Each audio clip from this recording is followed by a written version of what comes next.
Você sabia que a diferença entre um protetor solar 50 e um fator 100 é só de 1%? E mesmo passando o número mais alto, a sua pele ainda pode estar completamente desprotegida. Porque o que te protege não é o número. O protetor solar é o produto com mais evidência científica de toda a dermatologia. São mais de 50 anos de história. E ao mesmo tempo é o mais mal usado. E não é por falta de acesso somente não, mas por falta de informação correta. Hoje você vai aprender aqui comigo a entender de verdade os mitos que estão sabotando a sua pele sem você ao menos perceber. Essas são as dúvidas que o tempo inteiro chegam até mim através das milhares de pacientes que eu já atendi no consultório, nas redes sociais, nas mensagens. E em cada uma delas tem um detalhe que pode estar fazendo todo o seu cuidado escorrer pelo ralo. Fica comigo que a gente vai ver aqui por partes. O mito número 1 é que fator FPS alto dura o dia todo. O FPS, gente, ele mede uma coisa só, a intensidade da proteção contra a radiação ultravioleta B, UVB. A fração desse raio que o filtro consegue barrar. Ele não mede duração, não mede UVA, ultravioleta A, não mede luz visível, não mede infravermelho. Por isso, gente, que olhar só para o número é insuficiente. E quando você faz a conta, ela é até surpreendente. Por quê? Porque o fator solar FPS 30 barra 97% do UVB. O fator 50 barra 98%. O fator 100 barra 99% do UVB. Sobe o número. A proteção real quase não se mexe. A diferença entre o 50 e o 100 é de 1%. 1%. O que define quanto tempo você fica protegida não é o número estampado no rótulo, é a reaplicação a cada 4 horas. Para você ter uma ideia, a cada 2 horas você perdeu metade da proteção prometida, passou de 60 para 30. E o filtro vai degradando com o suor, com a oleosidade, com a mão que você passa no rosto sem perceber, com a própria luz do sol. E isso acontece em qualquer fator FPS, por mais alto que ele seja. Então, reaplique, gente. Esse é o ponto crucial. E tem outro detalhe que quase ninguém acerta, e é a quantidade. A quantidade certa para o rosto é 1/4 de uma colher de chá. Então, essa partezinha aqui dá 1 grama, 1 ml para o rosto. Se for o rosto e pescoço, eu gosto muito da regra dos 2 dedos, que é isso aqui.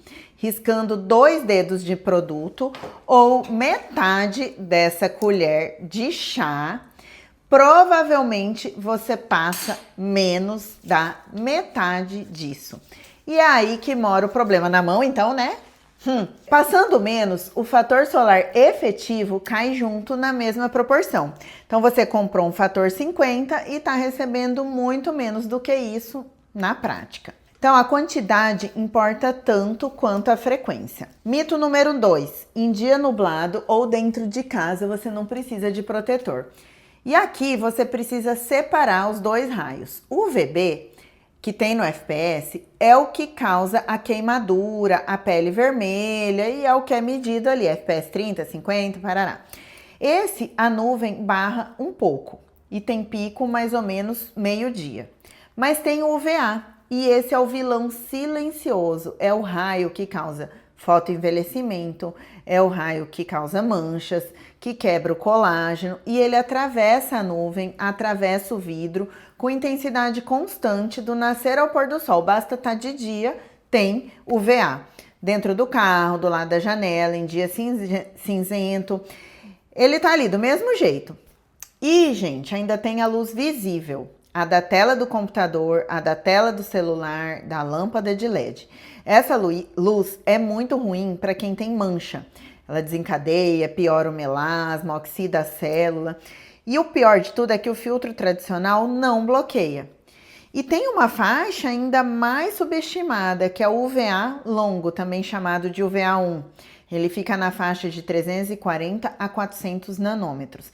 Ele penetra mais fundo do que o VB e o VA comum. Ele gera estresse oxidativo nas camadas mais fundas na pele e também atravessa o vidro. Por isso que às vezes tanta paciente trata o melasma direitinho, usa tudo que precisa, faz clareador, medicamento via oral, laser, e o melasma não cede. O UVA longo, ele continua agindo por baixo, sabotando o tratamento. E esse detalhe, ele muda o protocolo inteiro de quem tem melasma resistente. E no melasma tem um detalhe que muda tudo. Muita gente acha que filtro com cor é estética, é maquiagem, mas não é. A pigmentação do protetor é o que bloqueia a luz visível. O filtro químico e o físico comum, ele protegem do UVA e do UVB, mas não seguram a luz visível. Para pele com melasma, o filtro com cor é obrigatório, ele funciona como um medicamento. Então é frequente ver paciente que faz tudo certinho e não usa o filtro com cor. E aí o que acontece? Melasma volta. Porque a luz visível, inclusive a de dentro de casa, ela sabota o tratamento. O protetor ideal para o melasma, então, ele precisa ter filtro para o VA longo e o VB. Esse é o ideal. Mais a pigmentação. Então, não é só sobre FPS alto. Sobre os chipos, o filtro químico, ele absorve a radiação e converte em calor. Ele tem uma textura ali mais leve, mas ele pode irritar uma pele mais sensível. O físico, ele reflete a radiação bate e volta. É menos irritante. É bom para pele sensível, para pele com rosácea, mas pode deixar um resíduo branco. E tem o misto que combina os dois. Já para reaplicar o filtro solar, sem tirar a maquiagem, dá para usar o pó compacto com filtro ou um stick, que são os bastões com proteção solar. Mas é para repasse, não é a proteção principal, principalmente falando do pó. O mito número 3, e esse é o que mais me trazem. Protetor solar no rosto derruba a vitamina D, vou ficar com falta de vitamina D. A vitamina D, ela é sintetizada pela exposição ao UVB, mas principalmente em braços, perna, tronco. O rosto, ele representa uma fração muito pequena de superfície corporal. Não é a área mais eficiente para isso. A vitamina D baixa do brasileiro moderno, ela vem do comportamento.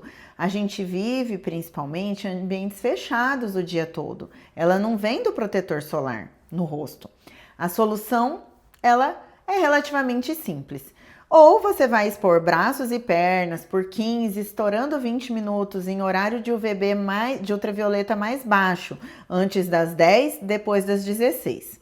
Ou se o exame confirmar ali que tá baixa, você vai suplementar.